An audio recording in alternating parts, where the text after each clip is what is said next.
I'm not a Malayali, but I've been a fan of Malayalam movies, and I'm sure many of you are admirers too, for its quality and progressiveness.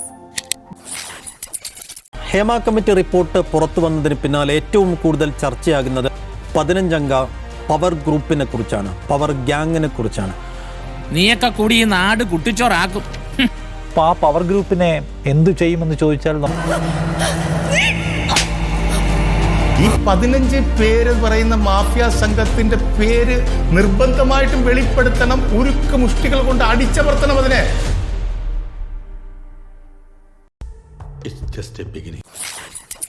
ഈ 365 ദിവസവും sex വേണ്ട ഒരുപാട് നടന്മാർ നമുക്കറിയാവുന്നവരുണ്ട്, ഒരുപാട് പേരുണ്ട് ഈ കൂട്ടത്തിൽ. നിന്റെയൊക്കെ സമയമാവുന്നേ ഉള്ളടാ കള്ള കടയാടി മോനെ.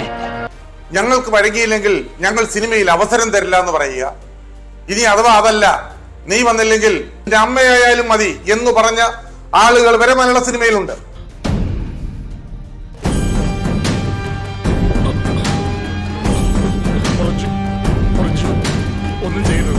കാത്തിരുന്നത് അമ്മയുടെ പ്രതികരണത്തിന് വേണ്ടിയാണ്. താരസംഘടനയായ അമ്മയുടെ പ്രതികരണം ഏതൊക്കെ നിലക്കായിരിക്കും? ഹേമ കമ്മിറ്റി റിപ്പോർട്ട് പുറത്തു വന്നതിന് ശേഷം അമ്മയുടെ പ്രതികരണം വൈകിപ്പോയെന്ന് പൊതുവെ ഒരു പരാതി ഉയർന്നിട്ടുണ്ട്.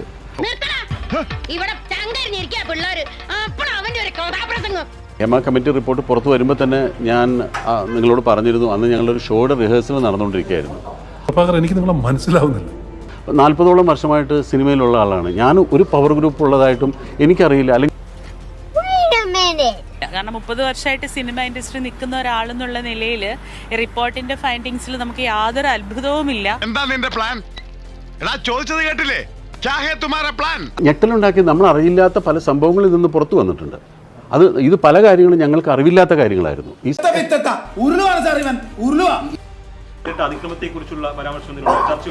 കൃത്യമായിട്ട് ഓർമ്മയില്ല.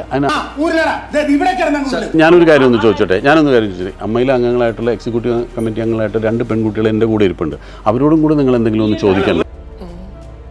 എനിക്ക് എൻ്റെ അനുഭവം വെച്ച് പറഞ്ഞാൽ ഒരാൾ പോലും മോശമായിട്ട് സംസാരിക്കുകയോ നിങ്ങൾ പറയുന്ന പോലെ ഈ കഥയിൽ വന്ന് തട്ടുകയോ അല്ലെങ്കിൽ കൂടെ സഹകരിച്ചാൽ മാത്രമേ സിനിമയിൽ അഭിനയിക്കാൻ ചാൻസ് തരുള്ളൂ എന്നൊന്നും പറഞ്ഞപ്പോൾ വേറെന്താ, എനിക്കും അവാർഡ് കിട്ടിയിട്ടുള്ളതാണ്.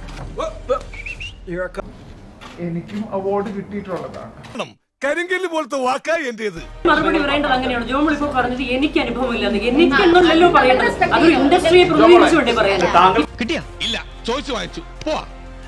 ഇത്രയും നാളായിട്ട് അമ്മ എന്ന സംഘടന, താരങ്ങളുടെ സംഘടന ഈ നാട്ടിൽ പ്രവർത്തിക്കുന്നുണ്ട്. പിന്നെ ആ സംഘടന എന്താണ്, അവരുടെ പ്രസക്തി എന്താണ്? നിങ്ങള് ഹേമ കമ്മിറ്റി ഹേമ കമ്മിറ്റി എന്തിനാ സർക്കാർ വെച്ചിരിക്കുന്നത്? അല്ല, സിനിമ ഒന്ന് പറഞ്ഞോട്ടെ. സിനിമയിൽ വരുത്തേണ്ട ഒരു നയം കൊണ്ടുവരുന്നതിന് വേണ്ടി, സിനിമയെ പഠിക്കാൻ വേണ്ടിയാണ് ഹേമ കമ്മിറ്റി വെച്ചിരിക്കുന്നത്. തടവി എവിടെയൊക്കെയോ അവിടെ ഇവിടെയൊക്കെ തടവി വന്നപ്പോൾ അങ്ങേർക്ക് പിടികിട്ടി ഇത് പെണ്ണല്ലെന്ന്. ലൈറ്റിട്ട് ആരാ നിന്ന് ഞാൻ ചാടി എഴുന്നേറ്റ് ഞാൻ കൊല്ലം തുളസി. റിപ്പോർട്ടർ എന്നെ ഇങ്ങനെ വിടാതെ കേട്ടോ. ഹേമ കമ്മീഷന് മുമ്പേ കുറേ കേസ് ഇവിടെ ഉണ്ടായിട്ടുണ്ട്. നിലവിലുള്ള കേസിക്ക് ഒരു വിധിയുമായിട്ടില്ല. പോയിന്റിലോട്ട് വരാം. റിപ്പോർട്ട് കണ്ടോ? കാണാതെ വന്നതല്ലേ. ഫസ്റ്റ് ആറ്റിറ്റ്യൂഡ് മാറ്റുക പണി. എല്ലാവരും കുറച്ച് തിരുന്തണം. സ്വാഭാവികം. ആദ്യമായി ഈ ഹേമ കമ്മിറ്റി റിപ്പോർട്ടിനെ കുറിച്ചുള്ള പ്രതികരണം വൈകിയതിന് ഞാൻ പൊതുസമൂഹത്തോട് ക്ഷമ ചോദിക്കുകയാണ്.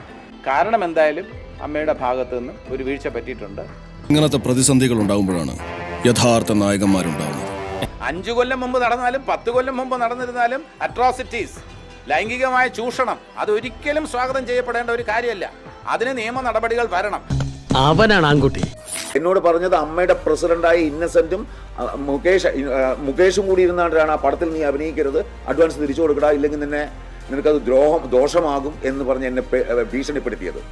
കുഴപ്പമായി തോന്നുന്നത്. Flash back. ഈ സംഘടന ഒരു മാഫിയാണെന്ന് ഞാൻ പറഞ്ഞു.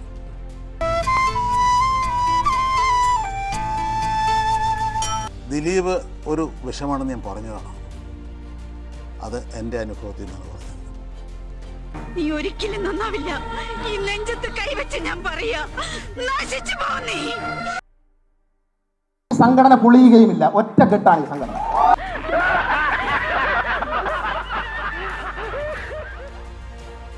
നിന്റെ പ്രവൃത്തികൾ നിന്റെ തലമേൽ തന്നെ മടങ്ങി വരും. നിന്റെ ഹൃദയത്തിന്റെ അഹന്ത നിന്നെ ചതിച്ചിരിക്കുന്നു. നീ കഴുകനെ പോലെ ഉയർന്നു പറഞ്ഞാലും നക്ഷത്രങ്ങൾക്കിടയിൽ കൂടുകൂട്ടിയാലും അവിടെ നിന്നെല്ലാം ഞാൻ നിന്നെ താഴെ ഇറക്കും.